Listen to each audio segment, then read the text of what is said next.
Hi mga mama, welcome back to my channel. So for today's video, I know marami nag-iintay sa inyo kung anong next na ipapasurgery ni mama. Natagal ko na itong gustong sabihin sa inyo pero ngayon lang ako nagkaroon ng lakas ng loob para sabihin. Hindi malakas ng loob kasi malakas ng taga-loob ko. Ngayon lang ako nagkaroon ng time para i-reveal sa inyo kasi this past few days, busy kasi ako sa pag-vlog. So, wala akong time para i-reveal sa inyo kung anong gusto kong ipa-surgery next. And at the same time, gusto ko kasi kahit papaano is maging ano siya, maging klaro. Hindi, para maging maging maayos yung flow ng aking vlog kapag nagpa-surgery na tayo. Iniisip ko kung kailan, wait lang, hanapin ko lang kung kailan dapat ako magpapa-surgery na. Dapat end of the January, magpapa-surgery na ako. Kaso lang, ang dami ko kasing mga following na gala. Like, meron kasi akong Siargao noon, tapos meron kaming Palaw ng mga bakla. So sabi ko, hindi pwedeng after surgery ko may gala ako. Kasi syempre kailangan ng matinding rest yun, pahinga. So hindi siya natuloy. And ngayon lang nagkaroon ng time ngayong June. Ngayong June lang nagkaroon ng time na parang eto na ituloy ko na siya. Grabe, sobrang tagal ko. January, February, March, April, May, June, 6 months ko itong inantay. Kasi dahil ko lang ganap, mag-Siargao ako. Di ba pwede mag-Siargao ako na para akong tanga. At ang procedure na gagawin sa akin is hair transplant. Sa mga hindi nakakaalam, yung hair transplant mga mama is, itong noo ko, lalagyan siya dito ng mga buhok. Tingnan nyo mga mama yung noo ko, ang laki, ang lapad, di ba? Hindi na siya normal, hindi na siya nakakababae. And yung procedure kasi na gagawin sa hair transplant, sa mga hindi nakakaalam, is kukuhaan ka ng buhok dito sa likod ng yung ulo, and then ita-transfer siya dito. Ganun siya mga mama. Ganun yung procedure niya. I know hindi siya ganun ka-popular na procedure na surgery kasi hindi naman lahat ng mga tao nagpapa-hair transplant. Yung iba naman kasi naglalagay lang sila ng minoxidil, yung iba nag-i-spray lang ng mga itim-itim para mas lumiit yung noo. Katulad ni Mami Kate, nagaganon si Mami Kate. And ako kasi, na-realize ko talaga na ang laki-laki talaga ng noo ko. Ang dami nagko-comment, mama, magpabangs ka kasi para lumiit yung noo mo. Hindi kasi sa akin bagay magpabangs. Kasi nga, yung tubo ng buhok ko is kulot. So isipin nyo, nagpabangs ako, tapos kulot yung tubo ng buhok. Di ba ang pangit? Kaya every 6 months lagi ako nagpapareband. Kasi nga, ayaw ko talaga ng kulot yung buhok. Para akong tagalinis ng bahay. Pero I am with GM. Ang doktor na gagawa sa akin is si Doc Mike Versosa. Siya yung gumawa sa akin ng breast augmentation. Tignan nyo naman, ang ganda ng gawa sa akin ni Doc. Tumaalog-alog siya. Malambot talaga, super legit, oh. Maganda yung gawa sa kanito, kaya sa kanya ako magpapa-surgery ulit. Kasi nga, proven and tested na si Doc, na magaling si Doc. Kaya I'm super excited this coming June. Tinatanong ng mga bakla kung kinakabahan ba daw ako, kung natatakot ba daw ako, kung gusto ko ba daw talaga ituloy, sure na ba ako? Sabi ko sana, sure na. Kaya ko to. Piling ko mga mama, pag lumiit yung noo ko, ganyan, ang laki. Tignan nyo naman, yung lalagyan sa noo ko, ang laki.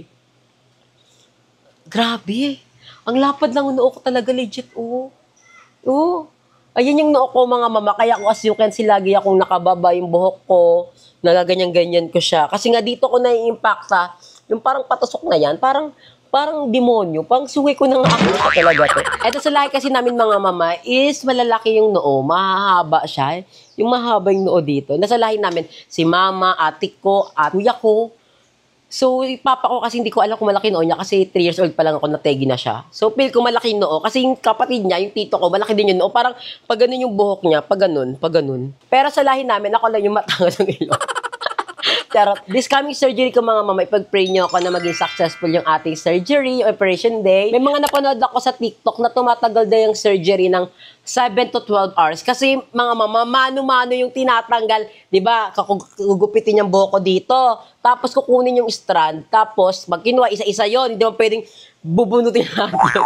Isa-isa. Tapos itatransfer dito isa-isa. Isipin nyo mga mama, sa sobrang laki ng noo ko, ilang buhok ang ilalagay dyan, oh. May mga napapanood ako na yung mga strand na nalalagay sa kanila, umabot ng 4,000, 2,000, 2,500, mga ganun. Wala naman akong napanood na 1,000 hair strand lang. Feel ko sa case ko, mga nasa 2,000 ako, 2,000 na hair strand. Isipin nyo, mano-mano ilalagay yun. Tsaka, ano yung mga mama, parang ano siya, mabusisi, maingat, yung paglagay talaga. Hindi siya yung bastang itutusok lang tapos okay na, kasi babaon pa yun. So, na-excite ako sa aking surgery next. Tomorrow, uwi ako ng bahay kasi yun yung consultation day ko kay Doc Mike. Excited ako sa kung ano pang mga sasabihin niya sa akin, kung ano pa yung mga dapat kong malaman. Kasi hindi pa naman ako well known sa hair transplant. So, ang alam ko lang, tatanggalan ako dito ng buhok, tapos ito-transfer dito. Tapos, by the way, mga mama, baka nag-worry pala kayo, kapag tinanggal yung buhok dito, tutubo pa rin siya, ha? Tutubo pa rin siya. Kaya nga, mas maganda ka as early age mo. Pag alam mong malaki yung noo mo, yung itong forehead mo, magpa-surgery ka na. May mga times kasi pag tumatanda tayo, di ba, nawawala na yung buhok natin. Parang wala na siya. Bigla na siya napapanot. So, yung akin ka sa case ko, healthy pa yung hair ko. Kapag nakuhaan ako dito ng buhok, pag tinransfer siya dito, yung buhok dito na nakuha, is tutubo pa rin naman siya. Ganun yung eksena. Correct me if I'm wrong, pero ayun yung kasi napanood ko sa TikTok. Kaya nga bukas sa consultation ko kay Doc Mike, is syempre alamin ko lahat kung ano yung dapat gawin, yung post-operation. May napapanood ako sa TikTok na nagpa-hair transplant na ang ganda ng result.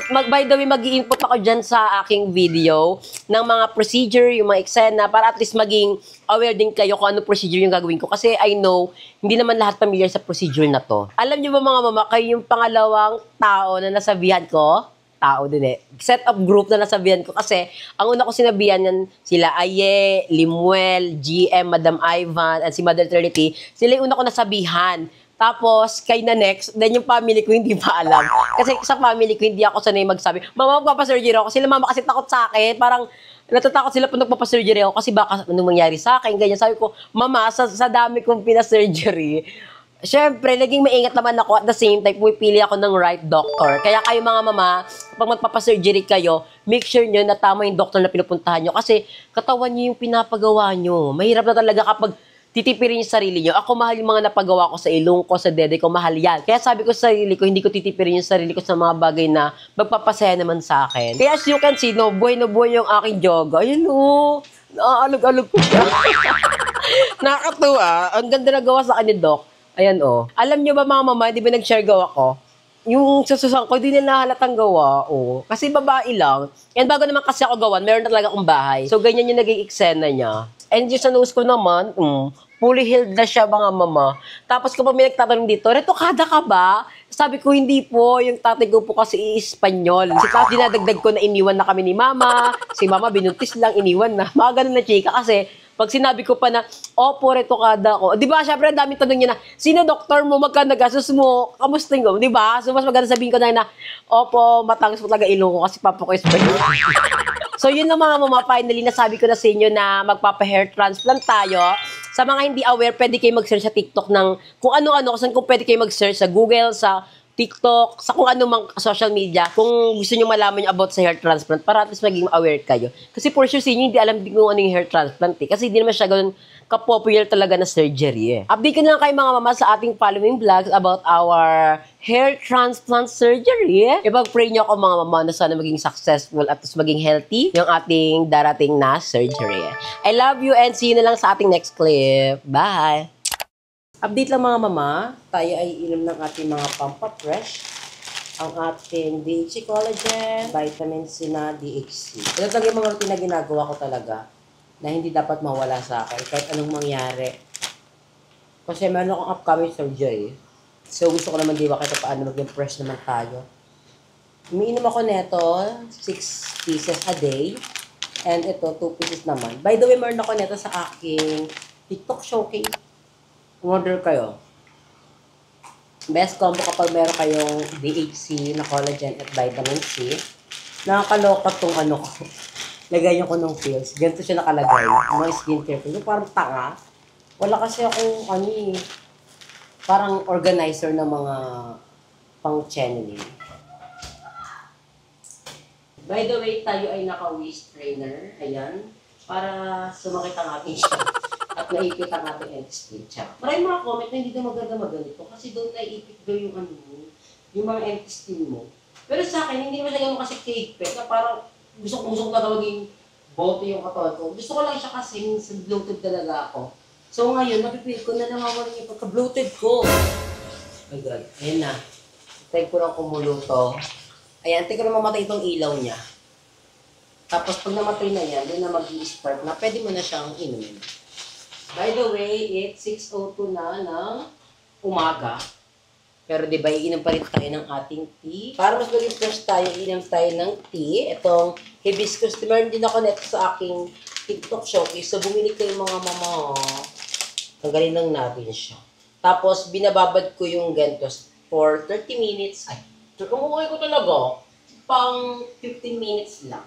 Kasi hindi ko siya kaya inumin ng mainit pa talaga mga mama. So, ginagawa ko para at least mas malabas niya yung kanyang vitamins, yung kanyang benefits. Binababad ko siya ng bongga.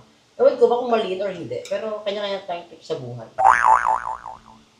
Ay, ganyan lang. Nakikita niyo ba yan? Nakita niya, pasabog siya. Ay! Ay, yung lugar to, parang kung ano.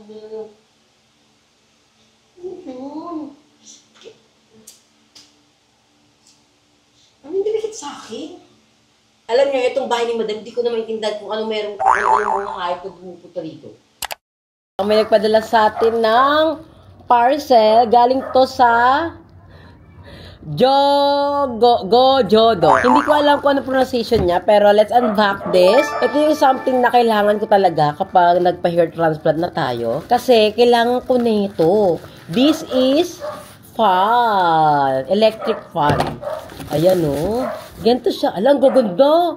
Look, mga pasabog siya, mama. 1, 2, 3. Oh my God. At 4. Mama, pinadala na tayo ng 4 na high-speed pocket fan. Ano? My God, ang gaganda niya, mama. So, let's unbox this. Ito talaga yung magagamit ko talaga pag nagpa-surgery tayo. Siyempre, kasi natin is sensitive. So, hindi siya pwedeng ma-irritate, hindi siya pwedeng pagpawisan, hindi ko siya pwedeng kamutin. Perfect is meron tayong electric pan na 4. So, kahit nalobot yung isa, meron tayong pamalit. Ay, thank you so much. Comment nga kung ano tamang pronunciation nito. Ganyan yung spelling ng kanilang brand. Ganito, ayan. So, di ko alam kung anong pronunciation niya, kung paano siya bagitin. As you can see mga mama, yung nails ko is gupit-gupit kasi kailangan kapag nagpa-surgery ka, wala akong kukok kasi tendency, baka after surgery, is magkamot-kamot ako. Eh ako pa naman, lagi ako nagkakamot, especially pag tulog, so hindi ko siyang nararamdaman. Hala, ang ganda! Ah! Pasabog! Ang ganda! Tingnan mo ang ganda ng bigay nila sa akin. Ito naman yung next natin. Ay, masugatan pa nga. Ang dami. Dami ka bang muka? Hindi, after surgery, para at least, di ba, fresh tayo. Kailangan kasing after surgery, meron akong fan. Parang pwede mo ito ibenta mo. Ay, ang ganda Ang ganda. Oh. Look! Sa mga lawa. Paano ito buksan? Uy, maganda siya. Maganda siya, Wala, maganda daw siya. Emma Love Set. Tsaka uso to ngayon. Tsaka sobrang oily kasi ng face ko. Oh. So magpa-flash ko yung address ko. Pangatlo, let's open this. Ay, color pink! Pasabog! May level din pala siya. Ito pinakamalakas. Ang ganda, ang perfect. cute! Kapag tanghaling tapat,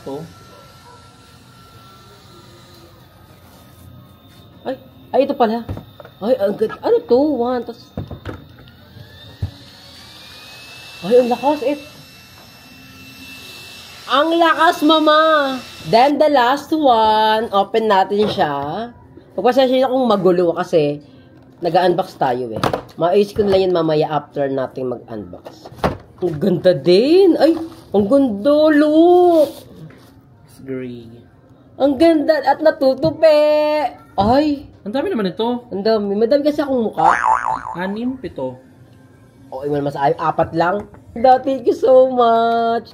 Magamit ko to after surgery ko kasi kailangan ko kasing paypayan yung aking noo. Kasi sensitive talaga. For sure, after surgery, makati yan.